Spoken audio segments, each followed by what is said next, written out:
Von dem Nescawil neuere Serie aus dem Deszeit nach Ruech. Die neue Saison fängt mit April am spanische Valencia an, mit die ganze Equipe rund um die Gilins der ass voll an der Präparation. Für Reger Lot Nescar ein bisschen Minuten zu bringen, merken wir hier auf Venio TV einen kleinen Rückblick auf die 6 Weekender vom Jahr 2017, wo wir auch heute auch um 2 Programmstunden haben.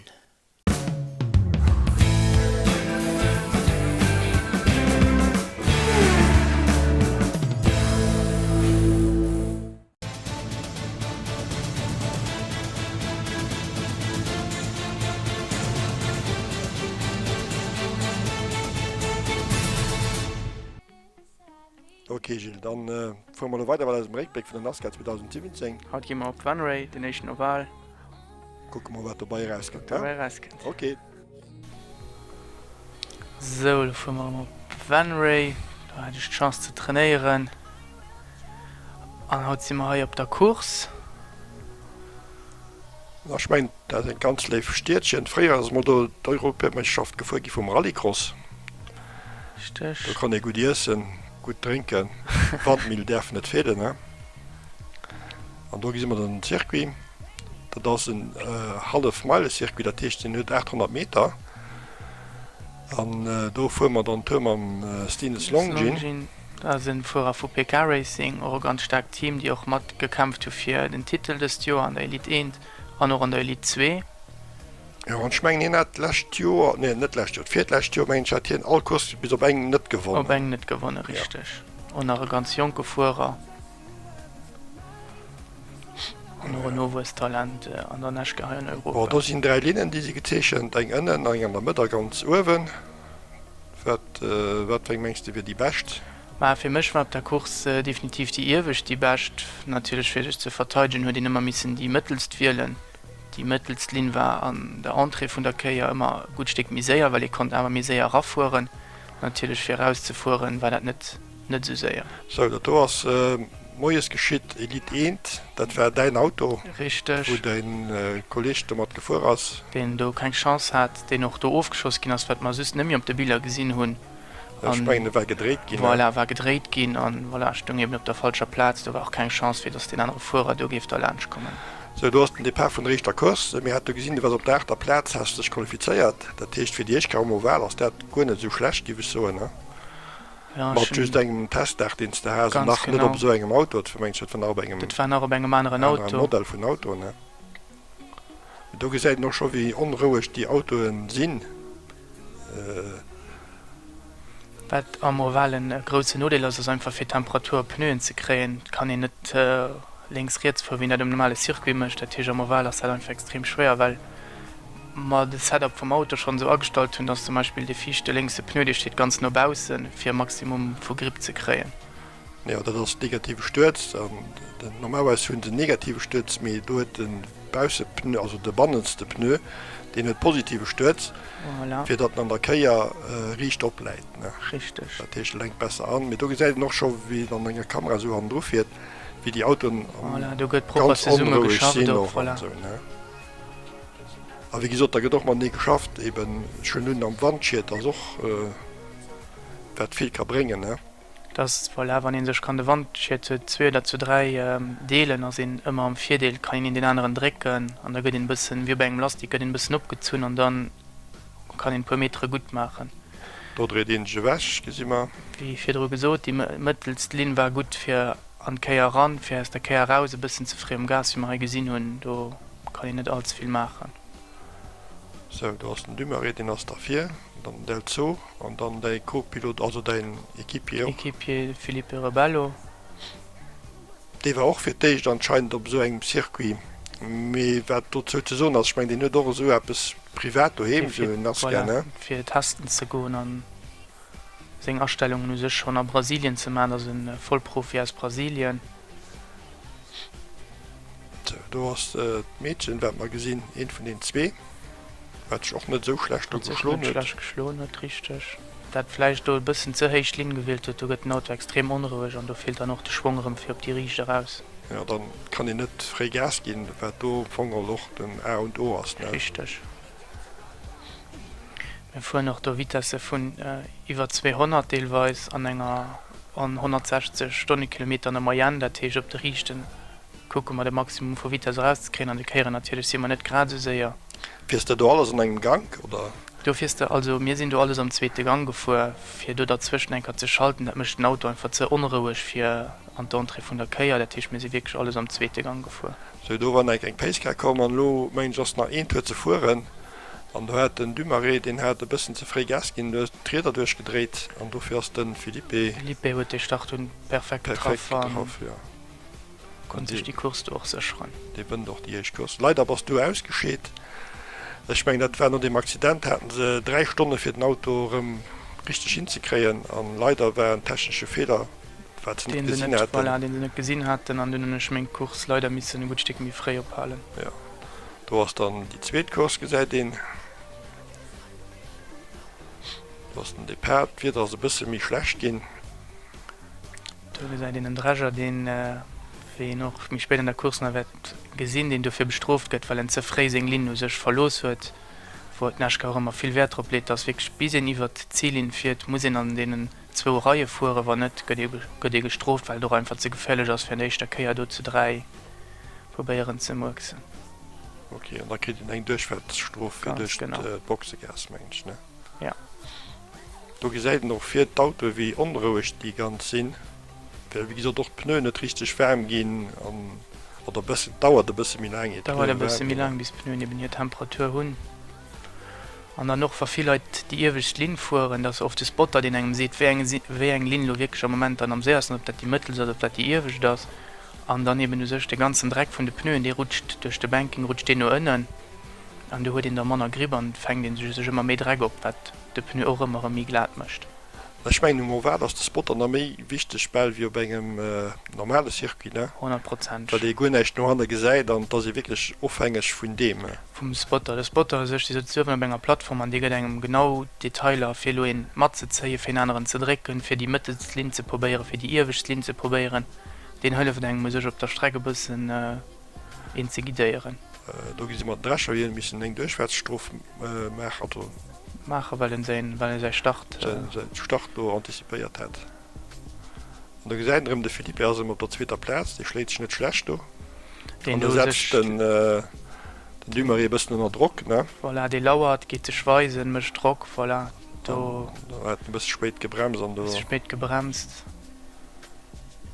Gott sei Dank ass kind an Auto dragerrand sind gut Ingenieur kom immer so neich geschéet. Ja, voilà. Da könnt wie immer Pacecar bei den Amerikanern.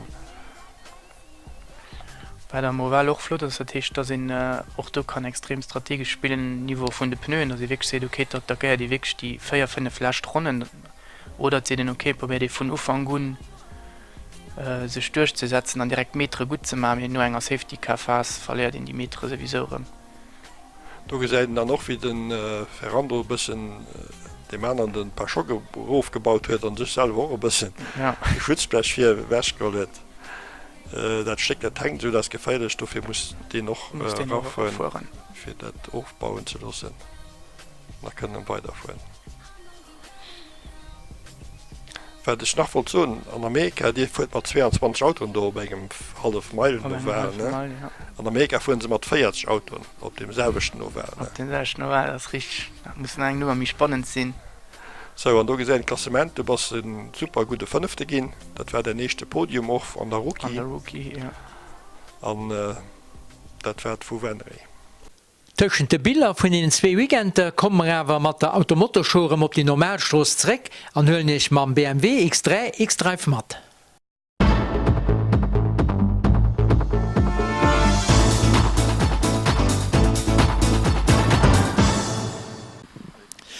Die dritte Generation BMW X3 gouf optisch mit dynamisch konzipéiert a kën der lomi sportli River.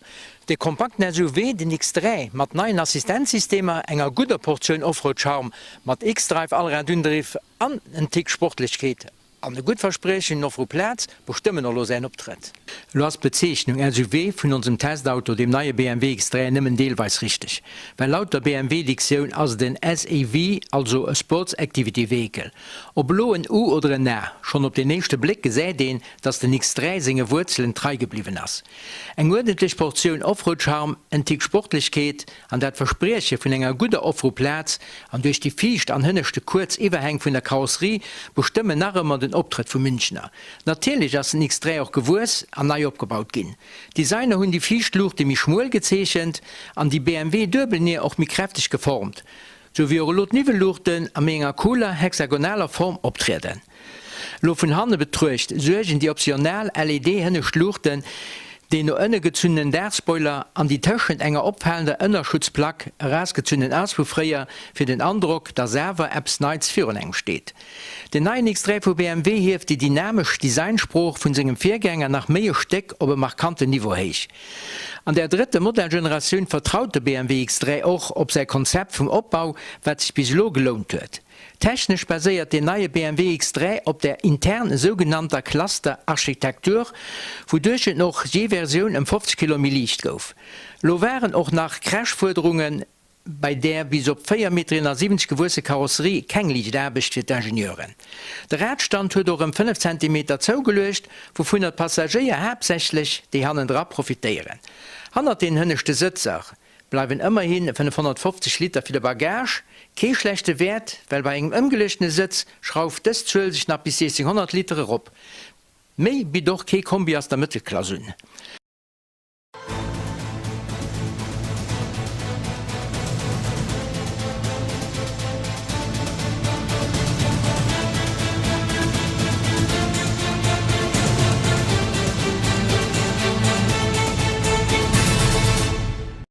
Für unseren Test stung uns den X3 X-Drive 2 Liter 4-Zylinder Turbo Diesel zur Verfügung, mit dem Motor, den noch momentan der Basismotor vom X3 ist.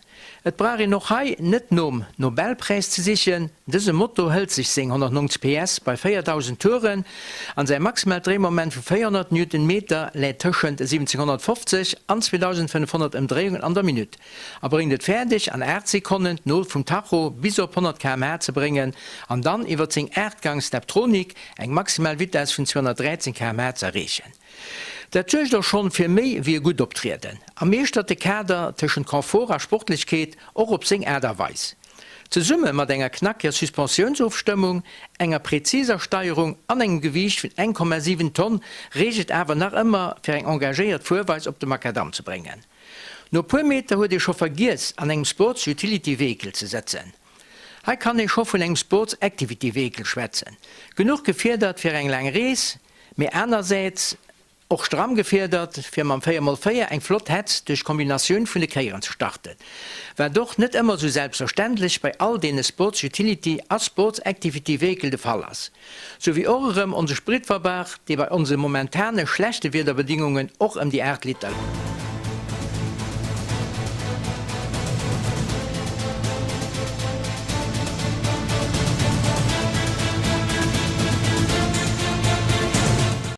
Lo hannert dem Volant fällt doch die bekannte normal BMW-Welt op, weil vom Displayschlüssel bis zu den animierten Instrumenten an dem Touchscreen iwwer der Mittelkonsole könnt engem BMW 5er proprietär auch alles bekannt werden. Alles wirkt normaler luxuriös, an der sehr Qualität a Verschaffung huet den X3 vis-à-vis von segem Vorgänger zougelöscht. Natürlich sucht die jüngsten Ausbaustufe von der Konnektivität u Bord, an die meisten Funktionen laufen iwwer übersichtlich Blätterchenspieler iwwer den Touchscreen auf. Weh zum autonome Fuhren bietet BMW als Zwischenschritt wohlbemerkt gegen Supplement die aktuellsten Assistant-Package nun, sowie Vernetzungs- und Bedingungsmöglichkeiten auch schon der neuen 5er-Serie entsprechen. Der BMW X3 mit seiner Länge von 4,70 Meter an seiner Generation bietet seinem Pilot an seiner Gäste auch einen guten Offroad-Platz, die auch auf der Radstand von 2,86 Meter zurückfährt, an ob Vier oder Handen, gëtt eng Bequemlichkeit wie an enger Lounge ugeboten. Wie daier modern an sein Interieur soll ausgesinn, dat kann de Klient nach immer selber entscheiden, weil he bietet BMW joch verschiedene Ausstattungslinien un.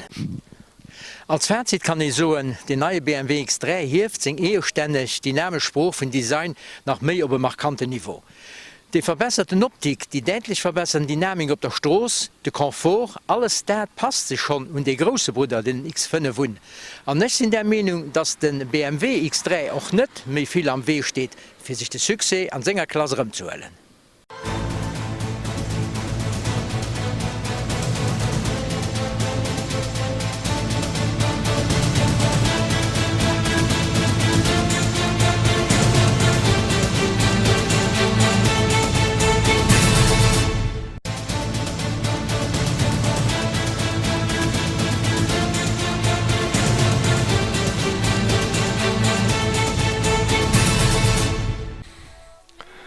So Gilles, da fuhr man noch weiter an einem Rückblick 2017. Fuhr mal op den Hockenheimring, das war für mich die strengste Kurs, bedingt durch die Wetter, das war extrem warm da. Okay, dann gehen wir da das da durch. Da sind wir wie auf den Hockenheimring. Die Piste, wo sich am Nosten von Lützeburg als wo Naschka das Jahr ihr Kursen hat. Ich meine, sie war für die Stunde, ne? Und es war auch für die Naschka, weil die Premiere Menschen im Hockenheim, ne? Der Organisator hat zwar doch viel mehr gemerkt, weil er ziemlich viel auf gestaltet. Da werden auch das Rahmenprogramm, also rundherum, war ziemlich viel los. Da sind wir auch enger rund mit Patrick Simon. Patrick Simon ist bekannt, na vielleicht verschiedene Leute, die kennen, von Grip, und er ist auch Moderator von der GT Masters. GT Masters, richtig, ja. Wird in dem Urlaub geändert. Mal ein bisschen Gesicht. So, da geht die Länge, wo der Pongel auf die Spitzkeier hingeht, ne? Ich meine, die sind die Kurzanbindung Die gefahren. Kurzanbindung gefahren, ja. Wir sind nicht bis ganz an die Spitze gefahren, wir sind die Lage sich jetzt gefahren. Okay. Da kann den Dreidrem an Mercedes Arena ran, ne? Voilà, das gesagt ihn. Der Stoßweg am zweiten Gang. Am zweiten Gang, ja, du hast Vollbeschleunigung raus, du hast auch ganz wichtig, eben rauszukommen, Bahnen Körbslicht matt zu holen. Für die echt lang riecht du sich für an dem Motodrom. Du hast einen starken Oberbremspunkt. Ja, wo wir da hinkommen, ne? Du also darum wichtig, dass die ganz heiß Körbs, für du den schwungere matt zu holen. Da kann sich spannen, das gesagt, die gut wie ich kann Bahnen abbremsen normalerweise. Ganz genau, du probierst ein Auto so stabil wie möglich zu halten, dort ganz schneiden. Und auch am gucken Auto so sehr wie möglich riecht zu holen, für zu bremsen und auch darum der ganze Schwung matt hält für abgestarrt und Ziel. Und das war eine Runde mit Patrick Simon. Und dann gibt man direkt auf einen gemeinsamen mit der ersten Kurs. So, du hast jede Zeit gefahren am Qualifying. Und da gesagt noch schon, sobald Der Start freigehen hast. ja, da fahren sie schon nie an Nieren als Nähen. Sie chauffiert und nie an Nieren als Nähe gefahren. Weil dann vorher nicht erlaubt das. Weil Ne? nicht erlaubt hast, du fängst nicht immer Strophen. Aber die noch da muss aufpassen, da sind noch Tracklimiten, die muss ich anhalten. Ne? Da darf ich nicht drüber fahren, das geht doch doof hier. Der will nicht so weit von der Strecke von der Ja. Schwungbause matt holen. Und da ist dein Koequipier, der Mein Philippe. Koequipier, den du extrem motiviert war, für, ja, war, Das hat nicht gepasst. das hat eigentlich, nicht ne? gepasst, ne. Also so viel Kontakt mit uns selber, Hast dann das nicht gar nicht erlaubt, so nee. gut. Ja. Du hast auch das Feld direkt an zwei gedeelt gehen, die echt 3 Feier, die sind da gut durchgekommen. Ich war da an der zweiten Gruppe, wir sind da hängen geblieben, wie du schon gesagt, du hast direkt ein großes Loch. Ja. Da war ganz neuen, den du mitgefahren hast, die Jungen. Da Nummer Der 46. Feiert Ja. nicht auch da ein bisschen zu viel hart durchgesetzt, wie wir so. Wir hatten ja nur auch Auch ein Junge, der auf professionellem Niveau fährt. Fiat, ja. Das ist der Niki Petersen. Voilà, mit der Götten vom Veranda Götten dann direkt auf die Plätze verwiesen. Und Roger geht auch mal lernst. Wenn du direkt Platz möchtest. Und du auf der Baus installieren musst, du musst geschlagen gehen und probieren die Verbanden verloren am Schwung, sich für die Echkehr am Neben rund zu setzen. Du hast ein bisschen mehr an am Feld, ne? Das für die 13 Platz. Ja, du gesagt, du sind an Autos, die eben auch beim Accident mit verwickelt waren.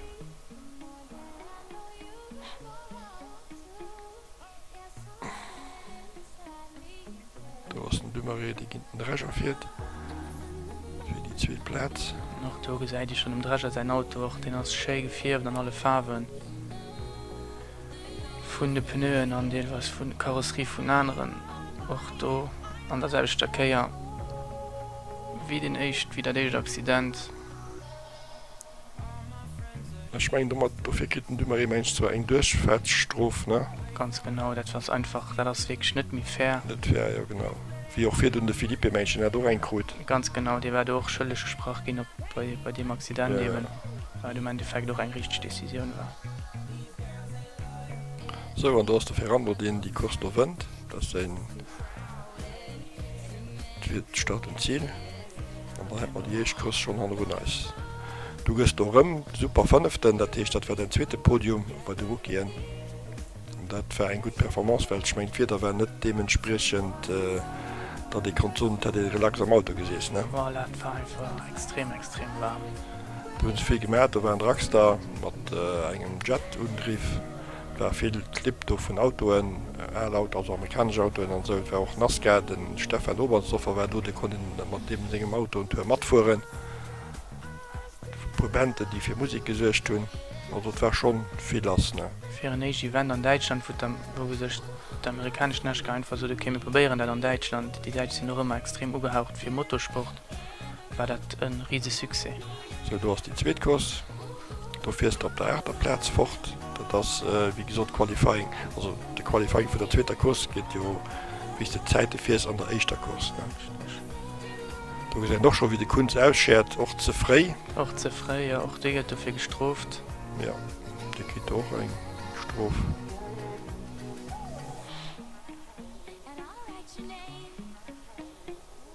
so, Du hast den Nudel von der Naschka weil net viel gesagt voilà, den muss du geschlagen der kann du nicht machen. ja der war nicht gedreht gehen an dünnen was den an dünnen also einfach heute nicht gesehen an Konnte nicht Landflug, gesehen, ja. Wie gesagt, da sind noch Spotter na gesagt mit die Spotteren do die gesinn eben net die wat ganz streck weil dat ze groß ass und dann kann ich net immer an all kreier op eng Hëlf von denen werden ne? Richtig. Wieso du hast der Ferrando schon drin mat fir bei Du direkt profitiert hue doch fir sech Loch aus beim Accident. ja mit den Del so die war de wie doch ziemlich stärker den hast schon do im gang den Mund zu greifen für die zwei Platz.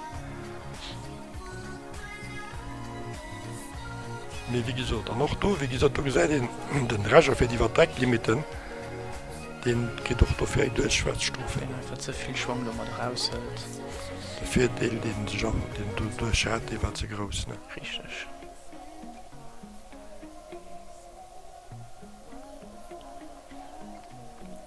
mit Sonne dort viel gesteuert dat ze get verblendet Das kann sich mat der Visia geht dat sind verschiedene Punkte auf der Strecke wo Sonne wirklich wohin se Ried an den Nahstuhlen hue doch mat der Visia die pur Meter fir de Blon du geschieht aber auch net allzu viel. so, du warst an dem Gruppe umgangen du mat kämpfen wie den Drescher die geht eng Deutschverstrof Voilà. du hast den Del zo direkt an dem Ferrando den hue der Retar ziemlich Job geholt dat Dichte war den wie ein ziemlich gut trop an du fängt du schon hin dich zu weisen Zu reisen, ein bisschen trunken zu machen, ein bisschen nervös zu machen. Ihr seid noch schön wie Pneuen, die sie wirklich bis über den Limit vom Bremspunkt, wo Pneuen stehen bleiben. Auf lange Dauer geht das nicht gut. Und aber verzeiht die Pneuen da 2-3 Mal pro Kurs. So, dat war die zweet Kurs an der heute Ferrando schon Menge gewonnen, dat ist den optimale Weekend. Dat warlorem onze Reportage Venio TV a wäre froh den 9. März is Jorem Heimat han dem Wollen ze hunn. Wat dann lo den FCD verding 03 und ze bieden huet, dort zu Annabelle.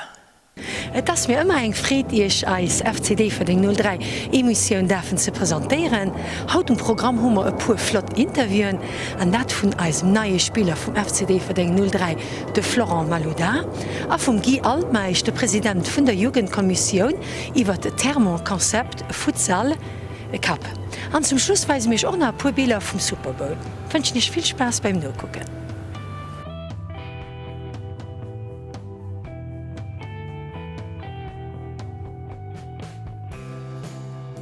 Fi lo unzefänke weise mir je puerbilder vum Training.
Et war en gros Eier an eng Fried fir den Deferdinger Präsident den Fabrizio Bey sei neue Spieler 4 ze präsentéieren, wat fir den letzbesche Fußball jo och eng gros Premier ass.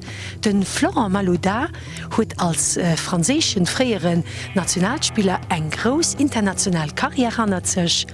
Am Gespräch mam Jean-Philippe Caillé go mir dann och gewuer, wéi hien de wee op Deferding von huet. Mir lauschten eis dat Tomol ganz zuen. Florent, tout d'abord, je voulais te remercier de nous accueillir dans ton restaurant ici à Luxembourgville. Te souhaiter aussi la bienvenue de nos supporters du Football Club de Differdange. Justement, par rapport à nos supporters, pourquoi le choix de Luxembourg et pourquoi le Football Club de Differdange? En fait, c'est arrivé par hasard. Bon, Luxembourg, j'ai découvert la ville et le pays en 2014 quand je suis venu jouer au FC Metz. Et puis depuis, j'ai des attaches, sympathisé, j'ai connu un peu de monde ici. Et puis à mon retour d'Inde, je me suis investi dans ce projet et puis j'avais envie, pour garder la forme, de pouvoir m'entraîner dans de bonnes conditions. Et là, par un ami en commun, j'ai abordé le président et il m'a permis de m'entraîner dans de très bonnes conditions. Et puis j'ai découvert le groupe de joueurs. C'était à peu près au mois de septembre-octobre l'an dernier.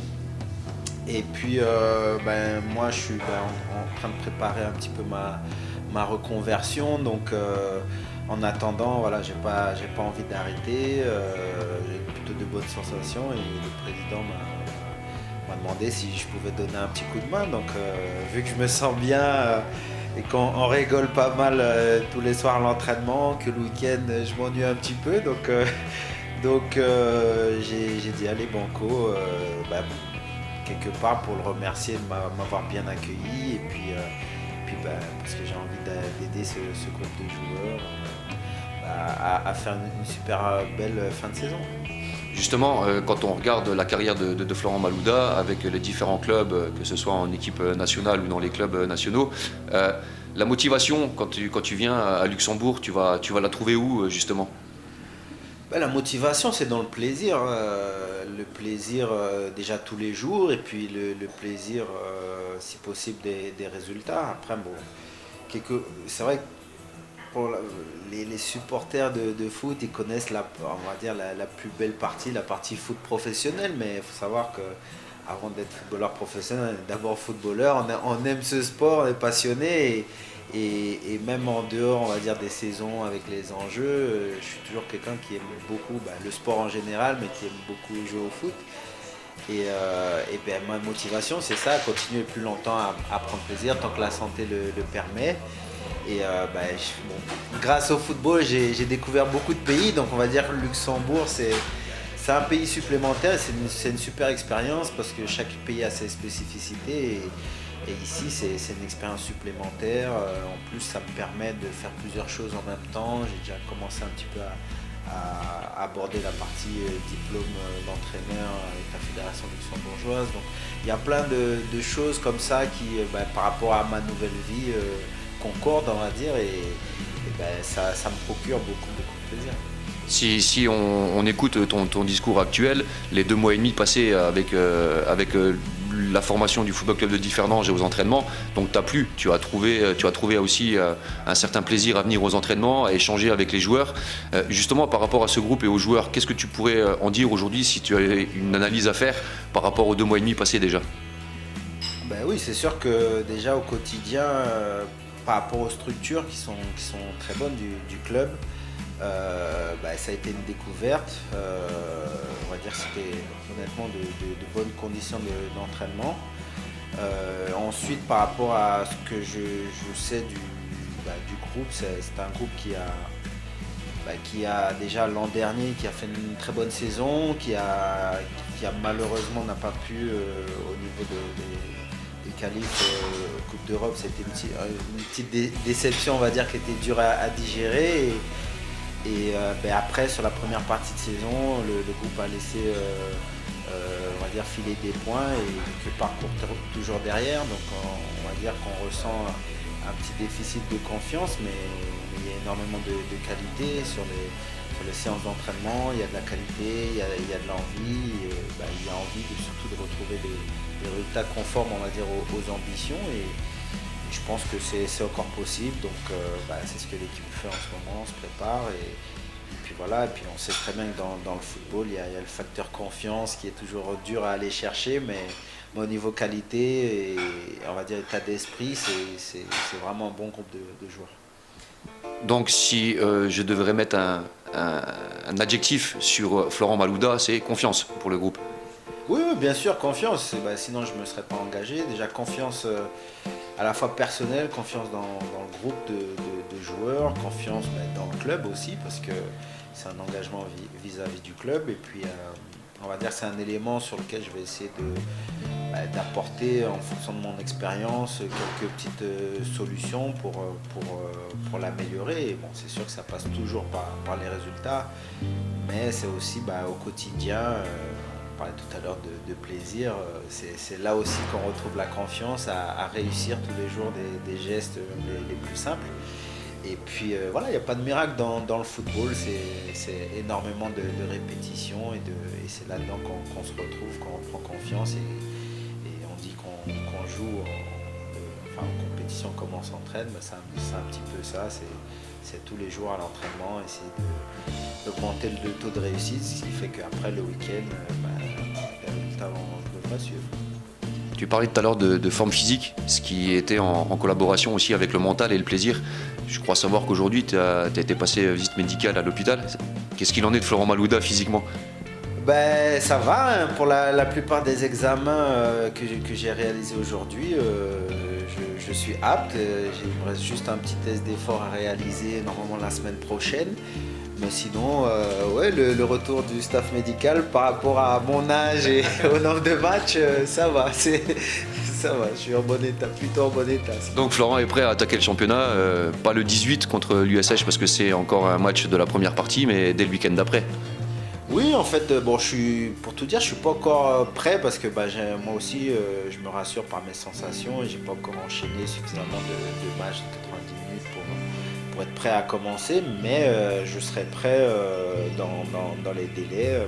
Déjà, le premier match, même si c'est de la première partie, je vais le supporter et je vais encourager, je vais m'imprégner un peu du premier match de compétition de 2018. Et puis après, je vais faire en sorte d'être compétitif et puis de retrouver ce plaisir de la compétition en étant sur le terrain. En tout cas, si je devais faire un commentaire, là, à l'heure actuelle, ton sourire apporte beaucoup et j'espère que ça apportera aussi dans le vestiaire parce que tu parlais de confiance et c'est super important. Maintenant, petite pensée aussi aux supporters. Par rapport à ta confiance, par rapport à ta venue, tout le monde a été très très surpris et agréablement surpris par ta décision.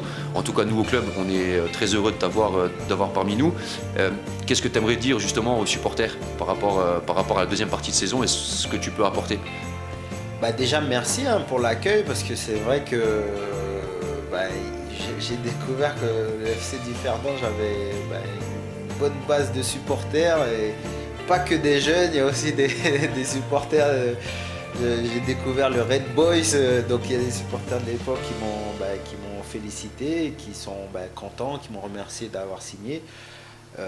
Donc j'aimerais leur rendre on va dire cette confiance sur le terrain, puis je leur demanderai surtout de venir encourager l'équipe, parce que l'équipe pour réussir une belle phase retour et puis si possible remporter une coupe de Luxembourg, pourquoi pas. Ce qui te manque encore, ce qui te manque au palmarès. Donc ce serait sympa peu avant 38 ans de pouvoir remporter une coupe du Luxembourg. Donc on va dire ce sont des choses qu'on aimerait partager avec des supporters. Et je suis content oui, d'avoir signé dans un club qui historiquement à Luxembourg a cette base de supporters. Et puis voilà, tous les week-ends, je crois qu'il y aura des matchs en milieu de semaine aussi. N'hésitez pas, hein. Il y a un très beau stade et ça fera plaisir aux joueurs qui ressentent aussi le besoin de soutien et ils ont aussi leur rôle à jouer et c'est important. Je pense que quand on a la culture club, cet aspect-là il est non négligeable. En tout cas, merci pour ta disponibilité, merci d'avoir répondu à nos questions. J'espère que tout le monde sera heureux de voir cette interview.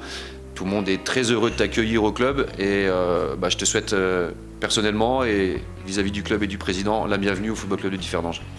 Merci à toi, merci au président et puis à très bientôt. Ciao. Als Novespieler hunn zu Uwerkram der Hal hier zingt Edition Thermokonzept Futsal Cup gespielt. Et war natürlich ganz interessant, de klenge Butze no zu gucken, wie se man Ball gin. Wat natürlich ganz flott fir als FCD für den Spieler war, sie hun auch die Eichplatz gewonnen. An dazu e pu Bilder an ein Interview von Guy Altmeich, der Präsident von der Jugendkommission.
Ganz flott Menge van Dafer Dinge organisiert, dats am grosse ganze Mengeg immer ganz flott a wichtig ass Mengeg Kanner ass dat wichtig komme Mengeg aus dem Kannerbereich an dofi nimmen wo Kannaps fir Kanner gemerk wie immer unterstütze. Dat Techt Gemeng wird dat weiter unterstütze wie all die Jo fir drun.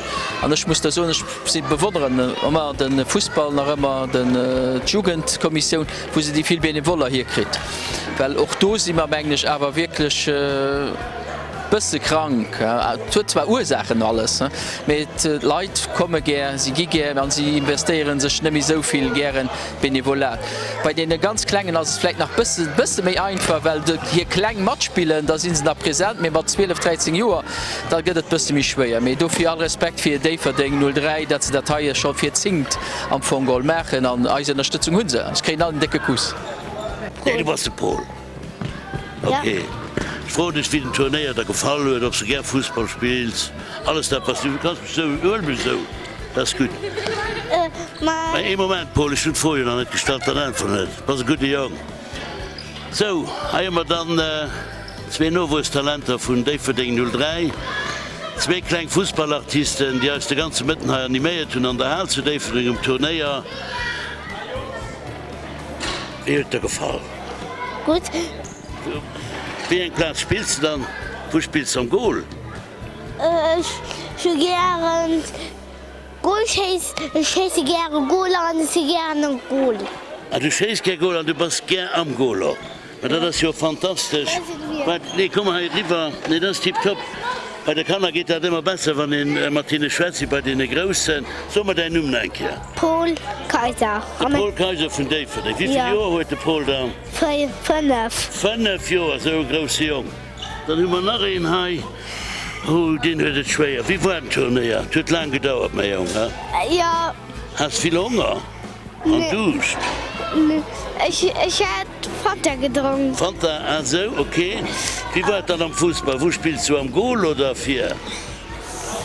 Ich spiele gerne Goal, Keeper, und ich spiele gerne Stürmer und ich spiele gerne Verteidigung. Also wir haben wirklich zwei Talente, die, wenn sie bei der Sache bleiben, von Großen gehen, die man können nie überall ersetzen. Also der Club an den Trainer sieht es vielmals merci für das, was er Mittenheim gespielt hat. Vor der Rolle so viel respektiert deren Trainer und da wird er schon ein großes Fußballstar geben. Merci die zwei. Merci. So, an lose Zeit und der Publizität.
An noch mat eise Frënn vum Superbowl gowe bëssen op eisem Déiverdinger Terra an der Buvett gefeiert, an dut zo e puer Explikationen mam Olivier Pozzacki.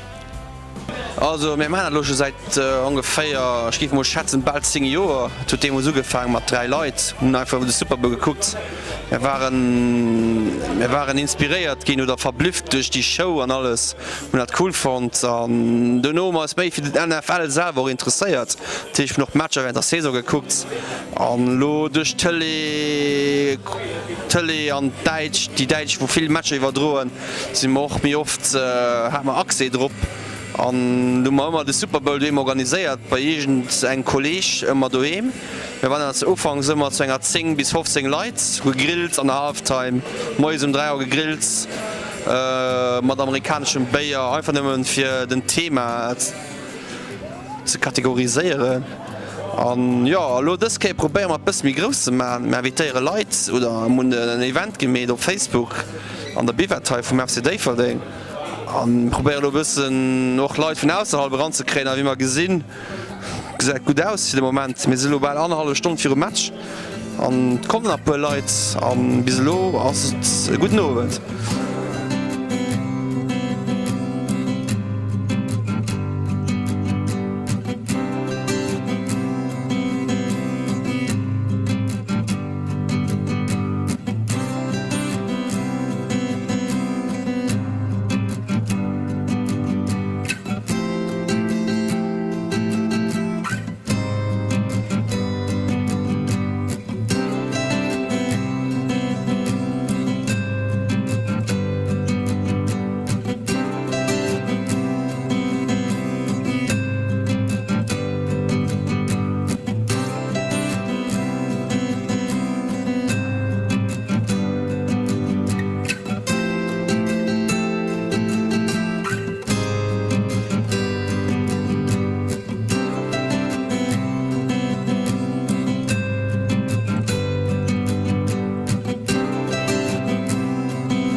um Schluss vun eiser FCD ver den 03 Emission ukom, wollte ich awer lo nach trop hinweisen, dass eis berühmten Juventuscamp och des Journees déi verdinger Terrain stattfind an dat vum 9. bis den 12. April.